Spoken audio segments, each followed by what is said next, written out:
a pretty good night for us overall offensively. I thought, we attacked the paint.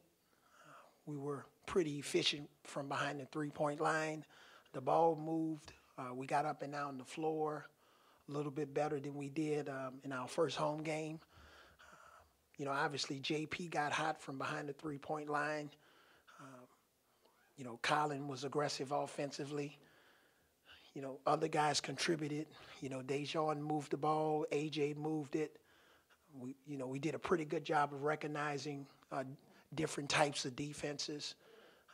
We're not quite there yet on defense. We had a very subpar second half defensively.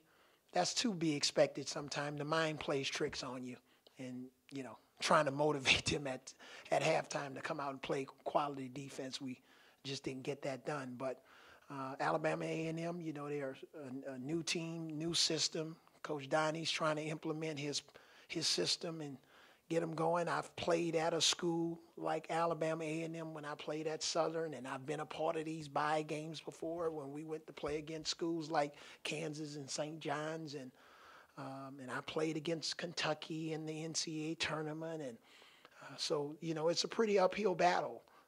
You got to rebound and hopefully make some shots, but he'll do a good job there. We're glad to have them in the state of Alabama, and I'm glad that one of Huntsville's finest, John Petty, had the type of game that he had tonight, because I know a lot of his family and friends were either here in attendance or watching this game on SEC Plus. Thank you, Coach. We're starting the back right here with Cecil. Coach, were you concerned about John's inability to score a two-point basket tonight? Good problem to have, Cecil. Good problem to have. Obviously he's a guy that can get it going from behind the three, and he was feeling it tonight, and in situations like that, we just want to let him go. And fortunately, his teammates really got involved. They were either setting screens or finding him with on-time, on-target passes. So in situations like this, we didn't need him to score any two-point baskets or either get to the free throw line. He gave us just what we needed tonight. And seriously, were you surprised, or did you know that was something he potentially could do? If I remember correctly, Cecil, he made 6 threes or 7 threes in Canada. Maybe I'm wrong. I don't have the stat sheet in front of me. And, I was like, wow, that's pretty good. When we recruited him, we knew he could make threes. I don't know if we thought he would make 10 threes in a college basketball game. We take 5 a game if we can get him. But he has that type of range and confidence. We got a different type of freshman's DNA this year. Those guys are all confident in their abilities. Go up here on the right to Alex. What was the better moment in your eyes? The half-court shot right before halftime from Colin, or the threes by Landon and Lawson at the end of the game? I think they were all up there. They all had special moments. Collins' 3 at the end of the half, we always talk about getting up a shot. A lot of guys on different levels of basketball, they don't want to shoot that because it affects their stats. But we don't have a team that's worrying about stats. They're all about winning. Lawson's 3, AJ could have easily shot the 3. And there was another time he had a 3, he passed it to Petty. But we were happy when that 3 went in. Of course, the guys were thrilled for Landon. Yeah, he's been here and working hard, and it's good for something special to happen to him. We were trying to wait for the appropriate time to put him in the game. And then Petty breakout night from behind the three-point line. That's going to probably get all the headlines. But, it just shows that we have the ability to make threes, not just take them, but make threes across the board. And if you look at, AJ and Herb, Reese, Petty, Dejon, Colin, Petty. We got guys that can make threes and not just take them, because we're going to need to be more efficient from behind the line. John just told us that he usually his first couple shots don't fall, and if in the first 2 games he's kind of started out a little bit slow and kind of picked it up at the end of the game. Did you see anything different from him at the beginning of this game that kind of showed you that he'd give you the kind of game he gave you? Well, we asked him to start off faster in practice. You know, some guys are slow starters. You got to get them going. But he started practice off fast. And he was a lot more focused in practice yesterday. Probably one of his better practices. So we'll see if we can get the same carryover in our next two practices before we play against a really good UT Arlington team that has 3 starters back, and all of those guys are high Division I players. They can play at any Power 5 school. So we're going to need to have some focus in practice over the next couple of days as we get ready for that game. Coach, a couple of questions. First about Dante Hall. He looks like he's much more settled on both ends of the floor. He's been doing a good job of defending without fouling. Kind of talk about his game thus far. Yeah, you know, we ran the first play of the game for him. He responded, made a good compact move, and I think that got him off to a good start. He was very engaged. You know, he still got 2 blocks tonight. We've been having problems on the board. We rebounded the ball better across the board. But, you know, we made a concerted effort to try to get him going. You know, we still got a ways to go. Daniel's coming around a little bit. He made his free throws tonight, which that was a huge step in the right direction. You know, obviously from the free throw line, you know, we still are not quite there yet, but we hope to eventually be a team that can shoot 70% or better from the free throw line as a team. We think that'll be that's going to be a huge assist for us. But Dante's been energetic, showing some leadership in practice. I think he's getting more confidence in his body, getting stronger, being able to battle with some of the bigger guys inside. And then the other question on the flip side with Daniel Giddens, he seems to be battling being able to defend without fouling, and the foul troubles kind of got him out of rhythm on offense and defense. I know Coach Pelfrey works with the bigs. How do you kind of get him over that hump? Well, the first thing is we're going to get in an area here where we're going to play against 2 true big guys. Now, we've been playing against teams with small forwards that are playing the 4 position or the stretch 4 position. It's a little bit difficult challenge for somebody like Daniel, but he's tried and he's working on his footwork.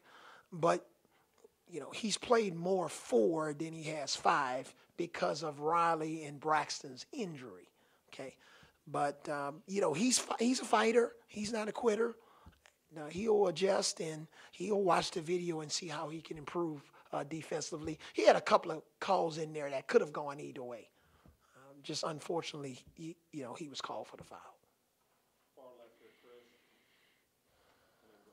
Just along that line, your team's overall discipline, what do you think of it? Or is this the kind of night like when Colin throws in that half-court shot, you just kind of have to say, I can't say anything to these guys at the break here? Oh, no, I can always say something to them. Yes, we talked and we watched film at halftime, and a lot of what we watched defensively, we didn't improve on. They scored 7 straight possessions on us. So we'll have something to show in our video session after we evaluate it and break it down. And the great thing about our guys, we have great kids. These kids are focused, and they want to be challenged and encouraged and pulled and shaped and molded into the right type of players to get the job done. And they want us to bring out the best in them, and that's what we'll do in these next couple of practices and watching this video. But, yeah, we always have something to say.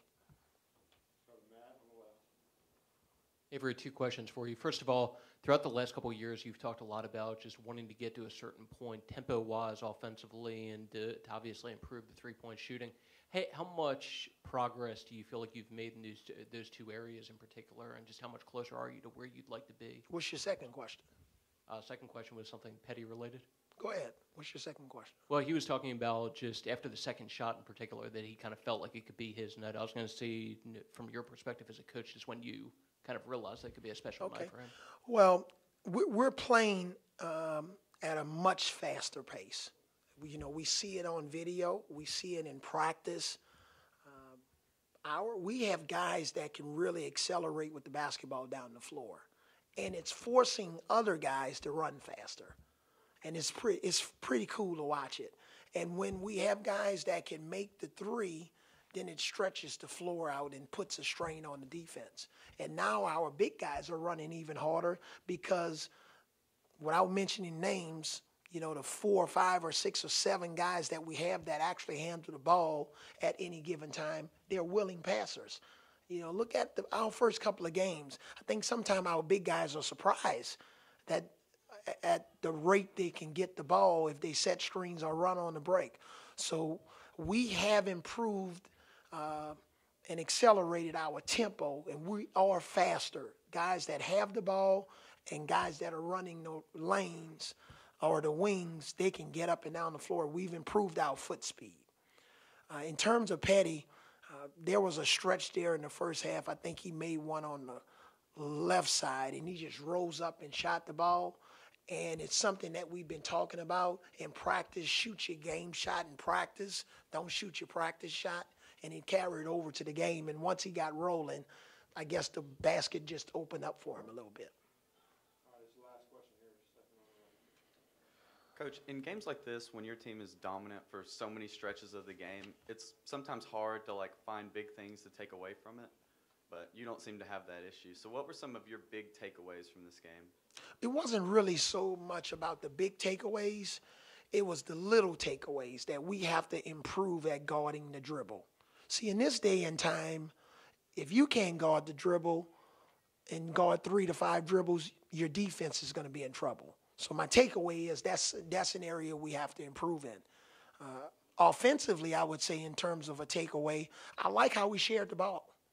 You know, independent of the team that we played, good quality ball movement is going to help your offense. You can have the best plays in the world, but if you can't pass, dribble, and shoot, your plays don't work. And if you need your bigs to set screens when it's called for a screen on the screening play. So we think we've improved in those areas. We're going to be tested here in the next week to 10 days, starting on Tuesday, like we haven't been tested before this year. So hopefully we'll understand that we need to continue to hit the open man. Remember, you're going to hear that all year. Hit the open man. That's a Ben Job quote. You know who Ben Job is? You don't know who Ben Job is? Excuse me? Yeah, that was my college basketball coach. All right. All right. Thanks, guys.